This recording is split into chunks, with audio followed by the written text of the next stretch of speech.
Ladies and gentlemen, friends, colleagues and listeners, here we are again, another podcast, and I've got a great guest today and somebody that I've known for an awfully long time and has brought back a lot of memories from when we were both living in Stockholm, in Sigtuna. So the guest I'm talking about is Professor Dr. Yvonne Ziegler, and Yvonne is now still working in the university and also is the CEO of Mytigate or Mytigate. So I'm sure you'll help me pronounce that correctly, Yvonne. But welcome and thank you so much for joining us. Yeah, thank you very much, Chris, for having me here in your show. Yeah, no, seriously, it's an absolute pleasure and great memories. And I've got to say right at the beginning of it, you know, they say about people or people in history walking on water. I've actually experienced it once when you invited me for dinner and you flashed your lights and I had to walk across the sea when it was frozen in Sigtuna. I'll never forget that. It was a great experience. That's true. Yeah, and the dinner was also good. Thank you. That's great that you say that and you can still remember it. And do you know something? I can still remember what we had. Yeah, really? Yeah, what Yes. did we have then? It was a pasta with lots of very fresh asparagus. Okay. And it was outstanding.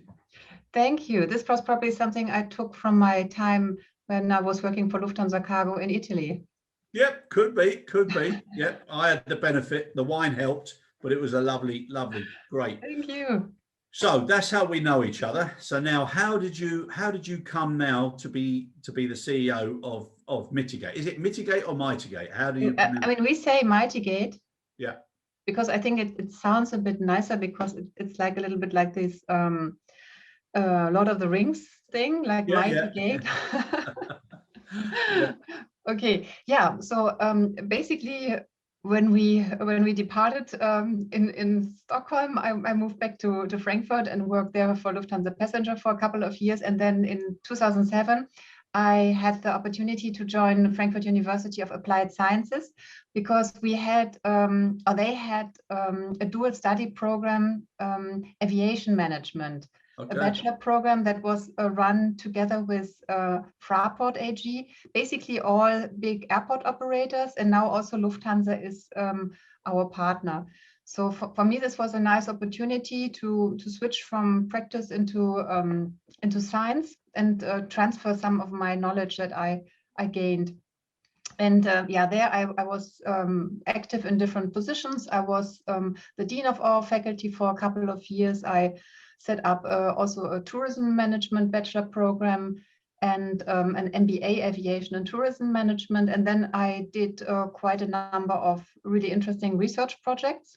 Yeah. One was to transfer our MBA program to India, and so I was active there in Delhi, Mumbai, and Bangalore. And my latest was together with the pharma industry to develop an IT tool that would help them to properly assess the risk on their lanes, especially in view of supply chain partners. And of course, for me, this was a great opportunity to go back to my roots, my Lufthansa Cargo roots. Yeah. And I was actually, Lufthansa Cargo brought me in contact with people from Bayer and Boehringer, and they were very interested in developing such a tool because since 2013, there is this European Good Distribution Practice guideline in place. Yeah. But there is no, let's say, clear structure on how to implement this. And so everybody tries to find an own approach to it. And as a consequence, the supply chain partners are flooded with long surveys that are quite similar, but not exactly the same. And this was also the reason why Lufthansa Cargo asked me, hey, it would be really nice to have, let's say, one standard approach, not, let's say, everybody has an own survey that we have to answer. So it would be great to have just one place where we enter our data, and then everybody can access. And this is how everything started. And now we have the tool developed, and we have our first pharma customers using it. Okay, brilliant. So basically, Mytigate is a digital lane risk assessment. Mm-hmm. Okay, and when you consider some of the statistics that we've had before with regards to the amount of cost or loss some 34 billion US dollars, and that was back in 2014 as per the WHO. So I mean that is a crazy amount of money to be lost, huh? That's true. Yeah. And I think the pharma companies, they have really numerous reasons on being active here. Their main reason is really to keep a good quality of transportation and to be compliant also. Yeah. If a pharma company is not compliant, they can get a warning letter and this can stop the whole operation. So it's really a big risk. So this is, I think, really their main interest. But the second benefit, of course, would also to have cost savings in the area of CAPAs, corrective and preventive action. Also packaging, insurance costs. I think these are probably the main areas. Of course, scrapping cases where you really have to throw away the entire product. No, it's huge, isn't it? Now, right. So you've mentioned GDP, and people are familiar with that, and it's across industries and everything. And we should also mention IATA CEIV program as well, because obviously that's more specific for our industry and the logistics. So this risk assessment also covers both sides, correct? Yes, correct. We work closely together with IATA, and for example, they also provided us with their CEIV checklist. And so we can, of course, on the one hand, we can offer companies that have the IATA CEIV certificate to upload the certificate so that everybody can see it, and of course also enter the data. But we can also, in addition, grant, let's say, also an own label for all those who have answered the IATA CEIV questions in a positive way. Okay, so now vaccines, obviously, that's the topic that everybody's talking about. It's on the news. You can't get away from it. So whether it's good, whether it's bad, and I won't bait you into a discussion with regards to UK and Germany numbers, etc. I wouldn't even be so brave as to do that. It's very easy. You won the race. No. But that's the thing, though, Yvonne, isn't it? It's not a race, and I think people learned a lesson about competing or comparing, because at the end of the day, everybody's safe only when everybody's safe. So now with the G7 and some of the focus and about volunteering additional and surplus vaccines, that's the right thing to do.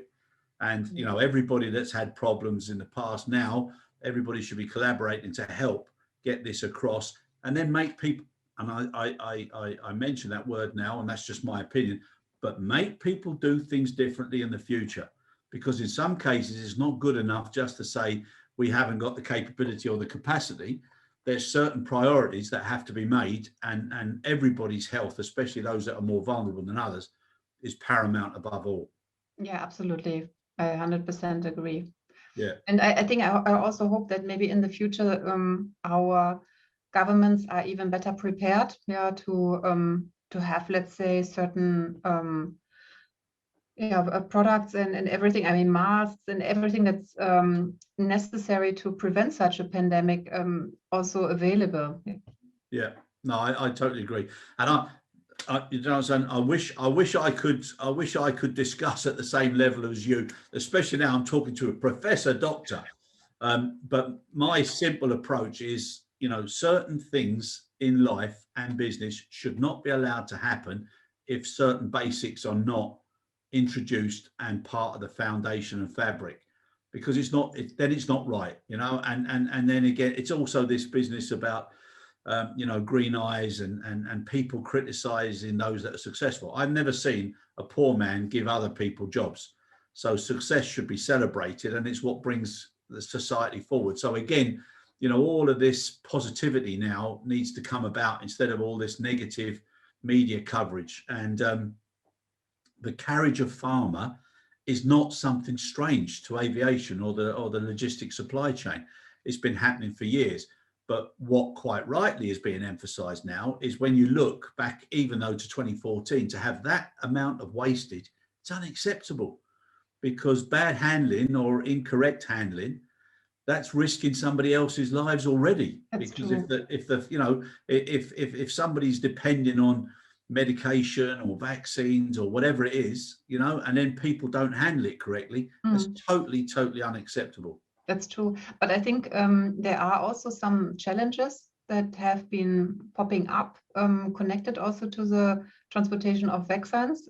Partly, for example, the BioNTech vaccine that has to be transported at minus 70 degrees. I think that's something that was not so usual in the past. Yeah, I think there were still maybe some small quantities of products transported at that temperature range, but minus 70 is something new and maybe challenging.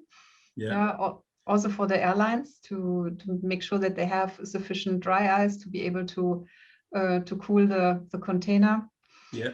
And the other thing was, of course, that during the Corona pandemic, as we all know, the number of frequencies and also capacity that's available for air cargo has been reduced drastically because the passenger flights were not there anymore. Yeah. And there were some countries like India that in last summer completely shut down their airspace for passenger flights for months. Yeah, and then this was definitely a challenge also for the pharma supply chains. Yeah, no, 100%. And again, just please correct me if I'm wrong. But again, just my understanding is that what people need to focus on is the recommended transportation temperature. Okay, not the required temperature of the actual product inside the packaging. That's so true. in the case of Pfizer, etc., obviously they have to be able to ensure that is capable to last for, I think it's up to 10 days, which allows for the air transportation and then further distribution down the line. So what we have to be careful of is those excursions that then put the packaging under extreme heats or whatever, or extreme colds, which can then enhance or influence the inner temperatures in a shorter period of time. So in a nutshell, I think that's basically what everybody's got to do. So now your tool and your risk assessment, okay, so you then look at all of the areas with regards to GDP. Correct. So in the first instance, quality has to be ensured within the framework of a quality assurance system. So then the planning of the transport has to be risk-based, and that's where yours come in, because there are so many differences of opinion, bias, understanding when it comes to risk, normal risk assessments, let alone something as important as this. So consequently, the responsibility for the quality of the pharmaceutical products during that transportation is clearly assigned to the pharmaceutical manufacturer, which is what I was saying, but the way it's handled thereafter is hugely important. Absolutely. Yeah, and I think for the pharmaceutical manufacturer, it's not clear who is handling the product. Yeah, exactly. Which is then where your lane of validation comes into being. Absolutely. Now, with that lane validation, Yvonne, so then you've got the surveys, you've got the questions, etc. How practical is the verification of that validation? You mean, there are basically two ways. If, for example, the supply chain partners are already part of Mytigate and they have filled out their capability questionnaire, then you can easily see the capabilities and also the infrastructure. And you can also see the risk score that Mytigate is assigning to this company. Okay. So on that basis, you can then take your decisions.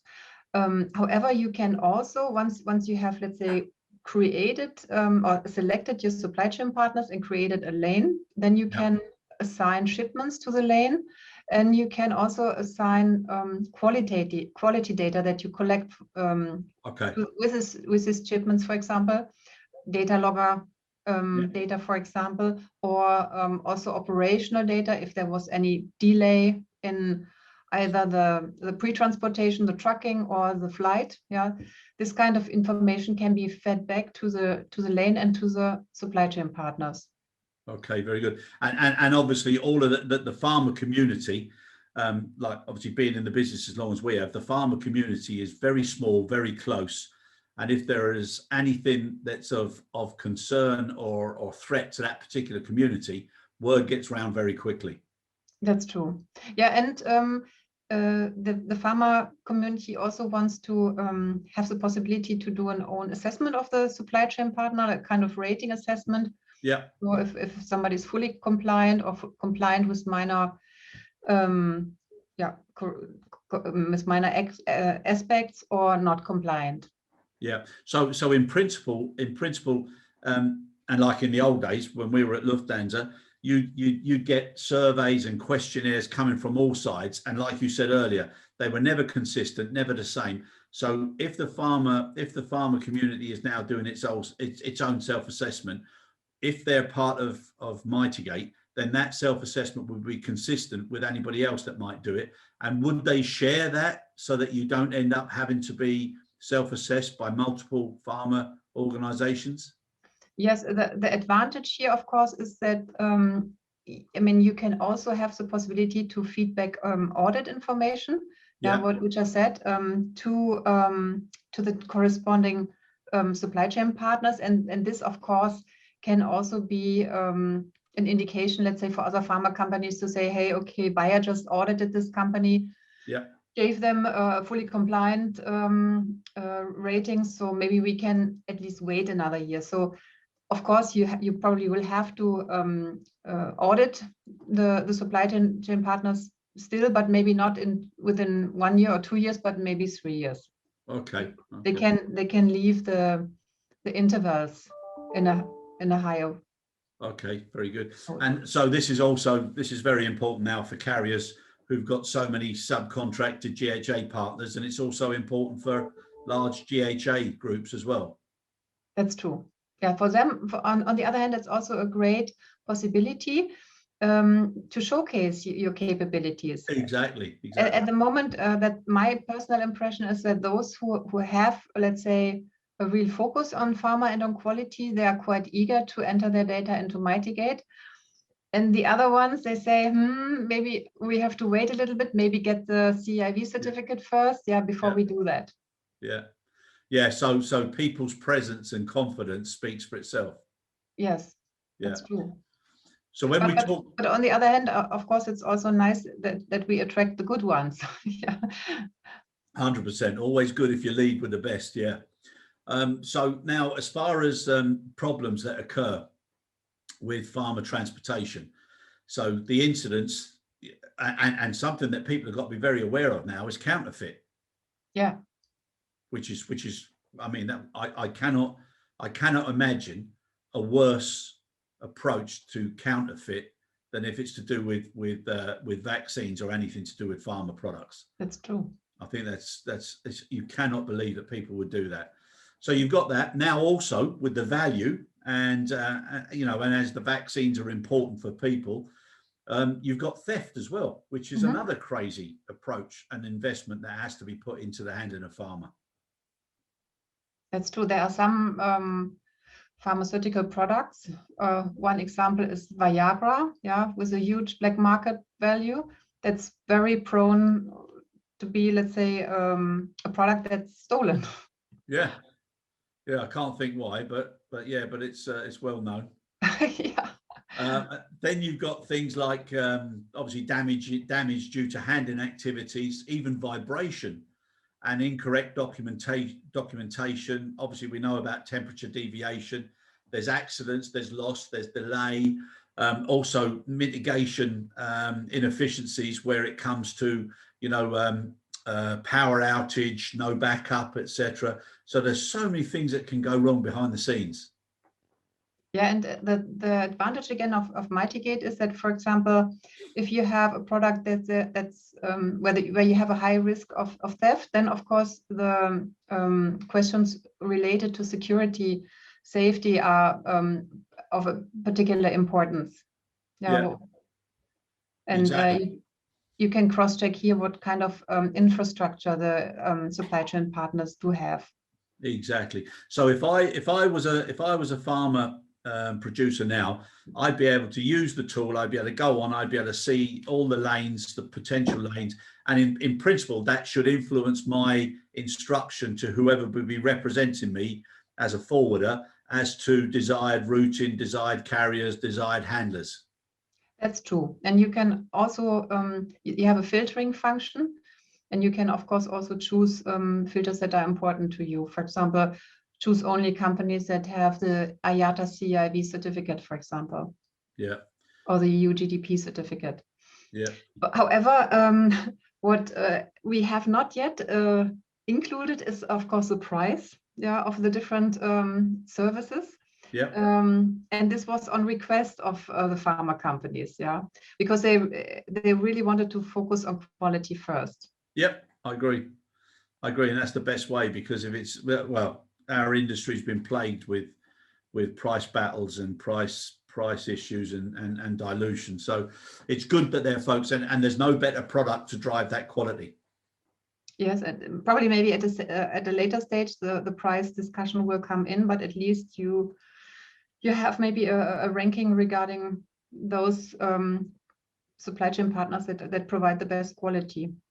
Yeah, and let me ask you something, Yvonne. Do you think that this focus now on the vaccines is going to make everybody who's been handling pharmaceuticals look at things a lot closer? Because there's lots of areas, and I'm sure you're aware as well, there's lots of areas that knowingly they don't even insist on correct declaration of pharma. So pharma comes in packaging that is probably sufficient, but it's not marked accordingly, and it's not declared because of price, because of it, and it comes as general cargo. That's true. Yeah. No, I think there is absolutely now, because of the issues with the vaccines and basically the fact that the world is waiting for vaccines of good quality, all of a sudden pharma products and also the pharma transportation has really come into focus of everybody. Yeah. So I also experience this. I'm working on this topic already since 3.5 years, but the attention really now in the last year has been enormous. Yeah, no, I think it's the right incentive and motivation now to do it properly, and please God, touch wood, if it works well with this and the process is as accurate and is, you know, well balanced, then I think it'll do well for, you know, an overflow or a cascade into other product handling as well. Because the one thing that's coming from this one is the clarity is very obvious, and there's very good communication coming out now from everybody. TIACA, IATA, everybody is pumping out really good quality information. Then you've got your competence. So now people are being trained better. They're being requested to have more focus. There's more climate control specialist teams evolving everywhere.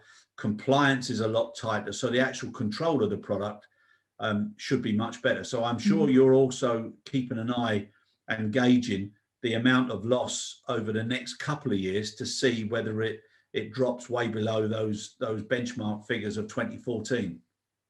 Yeah, I think it will, of course, take a while until Mytigate is really penetrating the entire market in order to achieve also, let's say, a benefit across the industry. Yeah. But I think we already noticed that we can also give a lot of advice, advice to the supply chain partners to say, hey, why do we have not the best risk score? Where can we improve? And then we say, for example, you are not monitoring your third-party suppliers. There are no SOPs, there are no KPIs, and this is something that's lacking. Yeah. So hopefully we can. I mean, that's not just a one-way street that we get information, but we also can have a look and give advice where they should improve. Which is so important. And coming back again to a piece of data that you publish as well, is that the rate of irregularities in the air cargo transportation is twice as high as in sea or land. Mm. Yeah, that's of course because there are so many parties involved. Yeah, you have the forwarders, you have the trucking companies, you have the airline handling agents, you have the tarmac handling agents, you have the airline, and then you have maybe if you have a transit station, you have the entire crew again, and then at the destination the same, and plus the customs as well. Yeah, so I don't know, you can easily have 10 parties involved in one lane. Yeah, and if you have a stopover. Yeah, and that's an issue that's affecting the business or our industry now, and it's something that's got to be addressed, because if they can't all work as positions within the same team, you know, the competition, I mean, it's already happened with e-commerce and people deciding to do everything themselves. And we've got to be able to prove that we can do it. So again, this tool seems to be a very logical framework, you know, to help people achieve that, which is great. Yes. And I think it's also a possibility to push everybody. Yeah? If you have certain lanes that are having irregularities, but you really kind of digging in the dark. Yeah, you can of course ask your forwarder, please clarify this. Who are my partners on this lane? Can they kindly fill out this self-assessment? I really also want to have an overview who's, let's say, active here, and then you can also see their strengths and weaknesses. Yeah, no, exactly. And then hopefully someone somewhere with all that data and all that information will start coming up with focused remedies and focused solutions and support mechanism. Yeah, and maybe it becomes, let's say, also obvious if there's some kind of systematic weakness or a systematic weak partner, because not you as a pharma company or forwarder have problems, but all the others as well. Yeah, and then exactly. And then maybe you can really also jointly build up some pressure to have this partner improve. Yeah, no, 100%. No, that's great. And when it comes to integrating the quality data from all these different sources, that's also something that anybody who's a member of Mytigate, they have access to, and it also benefits them. Yes. So basically, I mean, we have the possibility to integrate the data logger, for example, information. We know the specification of the biggest companies in this market. Yep. If it comes to operational quality data, here, of course, all pharma companies have their own standards. And then we have to, of course, find a way to integrate their data also into Mytigate. Yeah. But they also can choose. I mean, normally pharma companies, they're very sensitive, of course, and don't want to give out quality data. So they can also keep the data in their own domain. And we will use, I mean, parts of it in an anonymized way. Yeah. But for them, obviously, your predictive analytics of specific lane risk, I mean, that's so important for them, because that's also something that makes them prepare as to whether or not they should use air freight or sea or road transport. That's true. Yeah, I think from if you see the current difference, unfortunately, air cargo transportation really has not a good reputation. Yeah. And many pharma companies really are shifting business towards the sea transportation, if they can. So I think it would be, of course, because we are, of course, in Mytigate covering all three modes of transportation. But I can feel also from the pharma company side, the focus is really also on air cargo, because that's the most critical mode of transportation at the moment.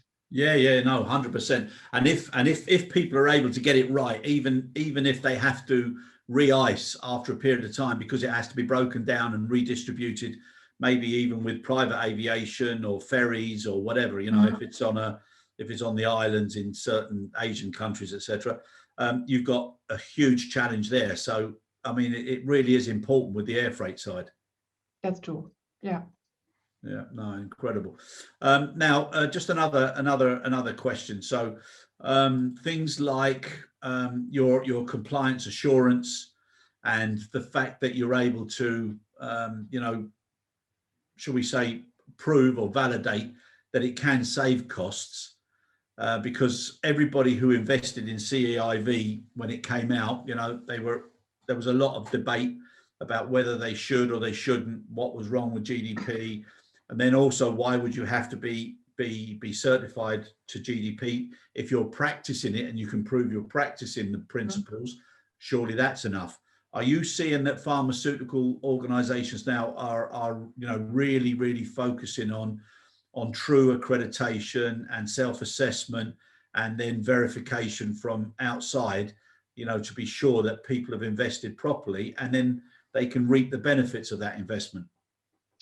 Definitely. I think for the most pharma companies that I have spoken to, the EU GDP certification and also the ISO certification, these are absolutely must-haves.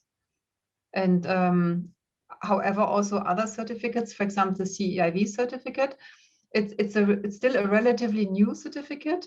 Yeah. And I would say from my personal experience, it's not yet as well known or as let's say respected like the EU GDP or the ISO certificate, maybe because it hasn't been that long in the market. But I think this will change over time, also because IATA is really doing also an enormous effort to promote, let's say, also the visibility of those airports and airlines and handling agents that are CEIV certified. No, I agree. And you mentioned there about EU GDP, because there's quite a few variations of EU GDP. Yeah. Yeah. Yeah. Just like the virus itself, huh? There's lots of variations. Yeah. From what I heard, of course, the highest standard are those that are issued by governmental institutions. Yeah. Kind of EU GDP official certificates. And yeah, the rest, as you say, there can be a big variety in quality. Yeah. So that's why for the pharma companies, it's also important to really physically see the certificate, to also know who has been the certification body. Exactly. Yeah, if there are some, of course, bigger, well-known ones that probably are seen in a better quality than maybe the small unknown ones. Exactly, and not casting any dark clouds over anybody who does it. But one of the things that really used to frustrate me was when BS 5750 first came in, it was a consultant's gift, because it was charging people for doing things that were basically logical and common sense, but making them create such a paper mountain that it then frustrated people. And then when it moved over to 9000 and the various ISO suites, there is a challenge whereby the people who are doing the auditing and the support are more interested in the ongoing business than actually being quite tough and going into extreme verification. And dare I say that's also the case with IOSA audits as well. And I think that has got to stop. If somebody is showing a certificate, that certificate must mean something, and it must mean something within the organization. So from a commercial perspective and the C-suite, they've got to see these things as being solid pillars or foundations of their business, which also supports the sustainability of the business. Yeah. Because far too often people just want to do as minimum as you can to get a certificate to put on a wall, and it's another tick box in an RFI or an RFP exercise. Yeah, absolutely. And this is also why then pharma companies say, hey, we cannot stop doing our own audits. Yeah. Because basically we don't trust these certificates. Yeah. And also they don't trust the genuine commitment from senior management within organizations. Yes.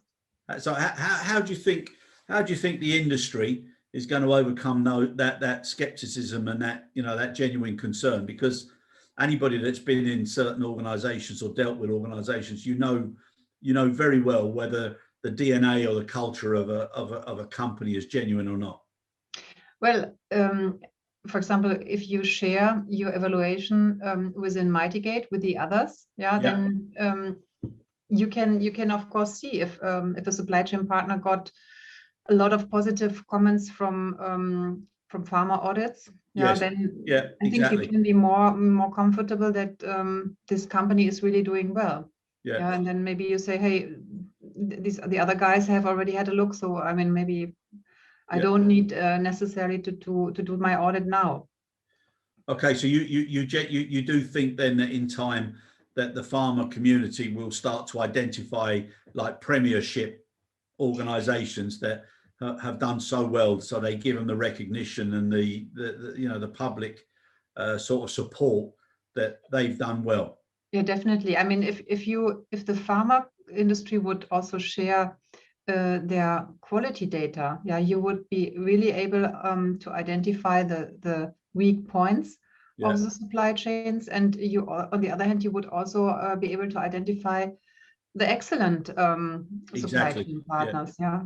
And actually, in Germany, for example, the banks are working in such a way. They are sharing information on individuals and companies. They are giving credits. And there is a big initiative where, of course, in an anonymized way, this information is shared. So whenever there is, let's say, a company in difficulty, this information is communicated also to the other banks. Exactly. So there are already industries that are sharing this kind of quality information to the, let's say, benefit of everybody. And that's so important, because with so much marketing and social media now, people can be a little bit confused or influenced. And especially if there's any investment, or you're looking at the sustainability of a supplier or whatever, it's so important to get that accurate information. And sustainability is something that this crisis has taught people should have been focused a lot more previously. Absolutely. That's 100% correct. And unfortunately, maybe some industries have not yet focused so much in the past on this aspect. 100%. I think things are changing. So just to wrap up, how do you see the development of Mytigate now over the next the next year to 3 years? What's your ideal outcome? Our vision is really to become, let's say, the trip advisor for the pharma industry. Okay. Nice the point of reference where you can really revert to and get some transparency on your supply chain partners, and know also which lanes are risky and not risky, and basically be able to take the right choice. We also plan to expand the tool by also covering weather risks.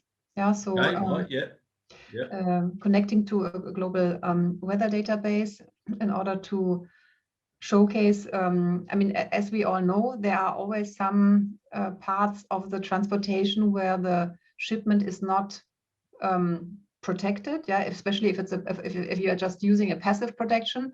There might be a moment of unloading from the truck to the acceptance of the handling agent, or maybe when it's palletized, or maybe when it's brought and placed next to the freighter or to the aircraft.